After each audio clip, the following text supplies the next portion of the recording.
श्री शिवाय नमस्तुभ्यम। दोस्तों, आप सभी लोग जानते हैं कि आज से पंडित जी की महाराष्ट्र परभणी में चंद्रभागा शिव महापुराण कथा शुरू हो चुकी है और आज कथा का पहला दिन था। दोस्तों, ये कथा होने वाली थी कानपुर में, पर यह कथा हो रही है महाराष्ट्र परभणी में, जो कि 5 दिन की कथा होने वाली है, 13 जनवरी से लेकर 17 जनवरी तक। दोस्तों, आज पहले दिन की यहाँ पर पंडित जी की चंद्रभागा शिव महापुराण कथा यहाँ पर चल रही थी और आज पहले दिन की कथा में पंडित जी ने कई सारी विशेष बातें और कई सारे विशेष उपाय बताए। साथ ही में दोस्तों, इस वीडियो में आप लोग मकर संक्रांति के ऐसे 2 विशेष उपायों के बारे में भी जानोगे, जिन उपाय करने से आपके जीवन में बहुत सारे फल की प्राप्ति आपको होने वाली है। तो दोस्तों, सबसे पहले हम लोग बात कर लेते हैं आज की कथा के उन विशेष उपायों के बारे में जो कि पंडित जी ने अपनी आज की कथा में बताए हैं। दोस्तों, मकर संक्रांति के उपाय के बारे में बात कर लेते हैं।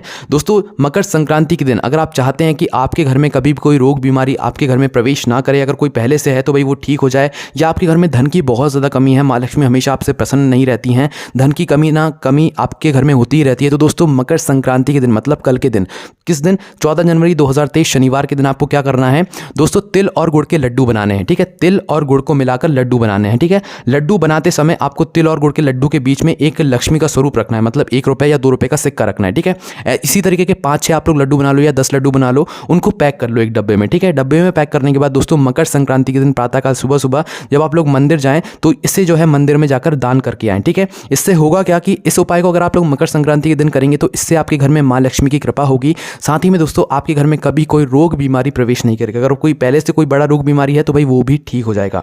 उसके बाद दोस्तों, मकर संक्रांति के दिन 14 चीज़ों का दान आप लोगों ने ज़रूर सुना होगा, पर 14 चीज़ों को हमें कौन सी चीज़ों का दान करनी चाहिए।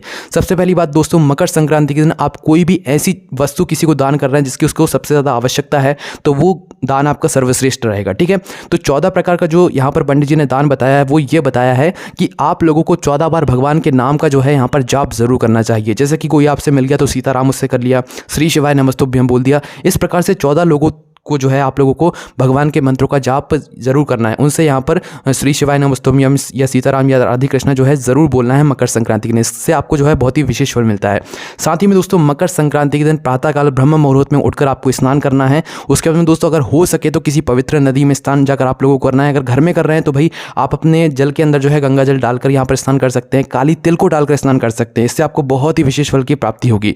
उसके बाद में दोस्तों, मकर संक्रांति के दिन आपको प्रातःकाल सुबह सुबह तांबे के लोटे में जल भरकर जो है आपको सूर्य को अर्घ इस दिन जरूर देना चाहिए। इस दिन सूर्य को अर्घ देने का एक बहुत ही विशेष यहाँ पर फल होता है और आपको विशेष फल की प्राप्ति होती है। भगवान सूर्यदेव का आशीर्वाद भी आप लोगों को यहाँ पर प्राप्त होता है। तो दोस्तों, उसके बाद में दोस्तों, आपको मकर संक्रांति के दिन आपको भगवान शिव जी की शिवलिंग के ऊपर 1 लोटा जल जरूर चढ़ाने के लिए जाना चाहिए। आप सूर्य को अर्घ दे दें, उसके बाद आप लोग 1 लोटा जल शिव जी के ऊपर भी जरूर चढ़ा कर आएं।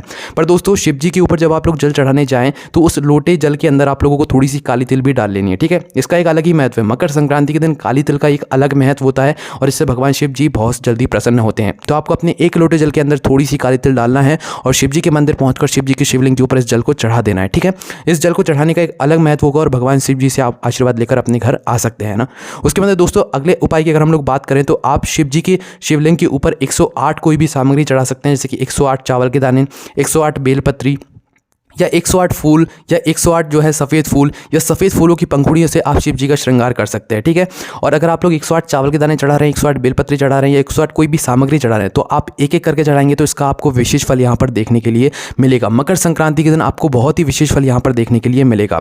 उसके बाद दोस्तों, अगले उपाय की अगर हम लोग बात करें तो वो ये है कि आप लोगों को इस दिन अगर आप अपनी किसी विशेष मनोकामना के लिए एक कोई उपाय करना चाहते हैं मकर संक्रांति के दिन, तो एक बेलपत्री को आपको लेना है। उस बेलपत्री की बीच वाली बड़ी पत्ती पर आपको लगाना है क्या, पीला चंदन। पीले चंदन का एक टीका लगा दो या उससे ओम लिख दो या स्वस्तिक बना दो। ठीक है, कोई भी एक काम कर लो, पीले चंदन का आपको बीच वाली बड़ी पत्ती पर भाग लगाना है ना।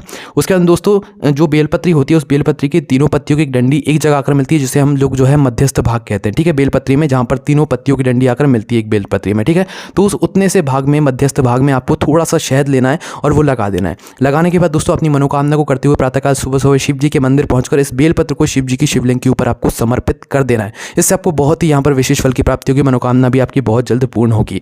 उसके बाद दोस्तों, अगर अगले उपाय की बात करें तो दोस्तों, मकर संक्रांति के दिन आपको शिव जी के मंदिर में जाकर हो सके शाम के समय प्रदोष काल में एक घी का दीपक, उसके अंदर थोड़ी सी तिल हो सके तो डालकर शिव जी के मंदिर में जाकर जरूर जलाना चाहिए। इससे आपको जो है भगवान शिव आपसे बहुत जल्दी प्रसन्न होते हैं और इस दिन जो है तिल चढ़ाने का एक अलग महत्व होता है, विशेष महत्व होता है। और इस दिन अगर हो सके तो आप किसी भी प्रकार का दान अपनी तरफ से जो है जरूरतमंद लोगों को जरूर करें। इससे आपको बहुत विशेष फल की यहाँ पर प्राप्ति होगी, भगवान शिव जी का आशीर्वाद आपको प्राप्त होगा। अब दोस्तों, बात करते हैं आज की कथा परभणी की जो माँ चंद्रभागा शिव महापुराण कथा जो आज पहले दिन की हुई है उसमें पंडित जी ने क्या क्या विशेष बातें बताई हैं।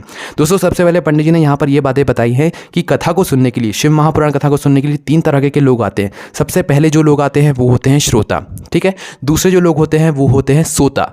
तीसरे जो लोग होते हैं वो होते हैं सरोता। अब तीनों में अंतर क्या है वो आप लोग सुन लीजिए।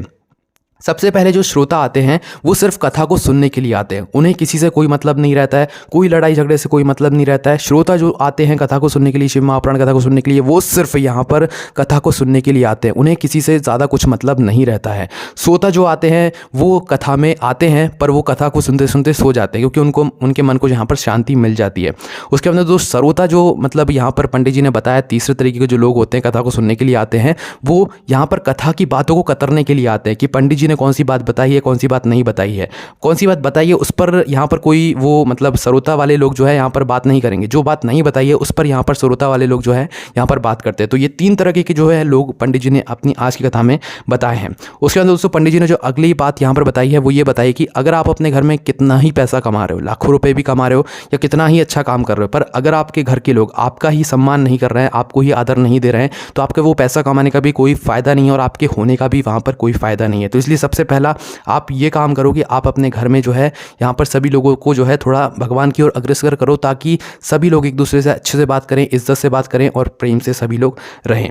उसके बाद दोस्तों पंडित जी ने कोकड़ी गांव की कथा की एक बहुत ही यहाँ पर आज की कथा में विशेष बात बताई है कि कथा जो है कोकड़ी गाँव में जो कथा हुई थी अभी वो जो है बहुत ही साधारण परिवार में यहाँ पर करवाई थी, बहुत ही साधारण वो परिवार था। तो दोस्तों पंडित जी ने यहाँ पर ये बात बताई वहाँ की कथा में, मतलब आज की जो यहाँ पर चंद्रभागा शिव महापुराण कथा महाराष्ट्र में जो हुई है उसमें ये बात बताई कि कोकड़ी कथा में जो है बहुत ही साधारण परिवार ने जो है ये कथा करवाई है और इस कथा में जो है जो भी भोजन यहाँ पर आया है, जो भी यहाँ पर प्रसादी वितरण हुआ है वो कहाँ से हुआ है ये भगवान शिव ही जानते हैं। भगवान शिव जी ने ही सभी काम किए हैं क्योंकि लोगों ने खुद आकर यहाँ पर पत्र भेजे हैं कि अगर किसी भी चीज़ की ज़रूरत हो तो ये पूरा हमारे यहाँ से ले जाओ, आलू हमारे यहाँ से ले जाओ, चावल हमारे यहाँ से ले जाओ, सभी कुछ हो गया है। बहुत अच्छे से यहाँ पर कुकड़ी की कथा हुई है, पंडित जी ने ऐसी बात यहाँ पर बताई है क्योंकि शिव महापुराण कथा को कराने वाला कोई आम इंसान हो ही नहीं सकता, वो खुद भगवान शिव ही हो सकते हैं। भगवान शिव ही सुनते हैं, भगवान शिव ही कराते हैं, कोई आम इंसान में बस की नहीं कि वो शिव महापुराण कथा को करा सके। उसके बाद दोस्तों पंडित जी ने आज की कथा में ये बताया कि आप लोगों को जो है शिव जी को जो है धन देने की ज़रूरत नहीं है, शिव जी को जो है अपनी सत्ता देने की ज़रूरत नहीं है, अपना अहंकार बताने की शिव जी को ज़रूरत नहीं है।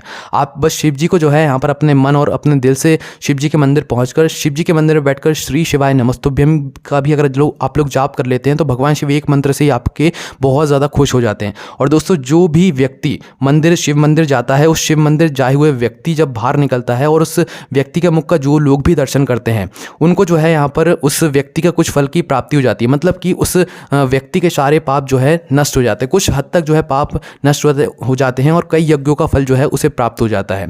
किस व्यक्ति को देखने से? जो व्यक्ति मंदिर में दर्शन करके आया हुआ है और वो बाहर निकला है और उस व्यक्ति का मुख अगर किसी ने देख लिया तो उसको जो है पुण्य फल की कहीं ना कहीं कुछ प्रतिशत जो है प्राप्ति हो जाती है। उसके बाद दोस्तों पंडित जी ने अगली जो बात बताई है वो ये बताई है कि अगर आप लोग किसी भी पुण्य स्थान पर जा रहे हैं, शिव कथा में जा रहे हैं या कहीं पर भी तीर्थ स्थल आदि में जा रहे हैं, तो दोस्तों वहाँ पर आप लोगों को जो है जहाँ पर भी आपको स्थान मिलता है आप वहाँ पर जाकर जो है विश्राम कर सकते हैं, कोई आपको मना नहीं करेगा। जिस प्रकार से शिव महापुराण कथा में भक्तगण जाते हैं और वहाँ पर लोग विश्राम करते हैं, कई सारी मतलब संख्या में जो है वहाँ पर लोग आते हैं और विश्राम करते हैं और सभी कुछ भगवान शिव वहाँ पर देख लेते हैं। उसके बाद दोस्तों पंडित जी ने यहाँ पर ये बताया कि अगर आप लोग भगवान शिव जी के ज़्यादा मतलब आपको के पास समय नहीं रहता है तो आप भगवान शिव जी के मंदिर का मात्र दर्शन कर लेते हैं, भगवान शिव जी के शिखर का मात्र दर्शन कर लेते हैं तो वही बहुत है, उससे भी भगवान आपसे बहुत जल्दी यहाँ पर प्रसन्न हो जाते हैं। वो भी ना कर सको तो भगवान शिव जी के जो है चौखट पर जाकर आप लोग जो है माथा टेक सकते हो, भगवान शिव जी के ऊपर एक बेलपत्री चढ़ा सकते हो, बेलपत्री भी ना हो तो भगवान शिव जी पर चढ़ी हुई बेलपत्र जो है आप उठाकर भगवान शिव जी के मंदिर में जो है शिव जी की शिवलिंग के ऊपर चढ़ा सकते हो। और यही सब बातें जो है पंडित जी ने अपनी आज की कथा में यहाँ पर बताई हैं। और दोस्तों मकर संक्रांति का एक बहुत ही विशेष ये पावन और पवित्र त्यौहार है, शनिवार के ये दिन है और इस दिन आप लोगों को शाम के समय क्या करना है, एक घी का दीपक गोल बाती का या लंबी बाती का पीपल के वृक्ष के नीचे जाकर जरूर लगाना है। उसमें तिल आप लोग चाहें तो डाल सकते हैं या सरसों के तेल का अगर आप वो दीपक जलाएंगे तो इससे आपको विशेष फल की यहाँ पर प्राप्ति होने वाली है। ठीक है, प्रदोष काल में शाम के समय आपको ये दीपक जो है मकर संक्रांति के दिन 14 जनवरी 2023 के दिन जो है पीपल के वृक्ष नीचे जाकर जरूर जलाना, इससे आपको बहुत ही विशेष फल की प्राप्ति होगी, भगवान शिव का आशीर्वाद आपको प्राप्त होगा। इन सभी उपायों करने में अगर आपको कोई भी समस्या आई तो आप उनसे कमेंट करके पूछ सकते हैं। और यही सब वो बातें थी जो कि पंडित जी ने अपनी आज की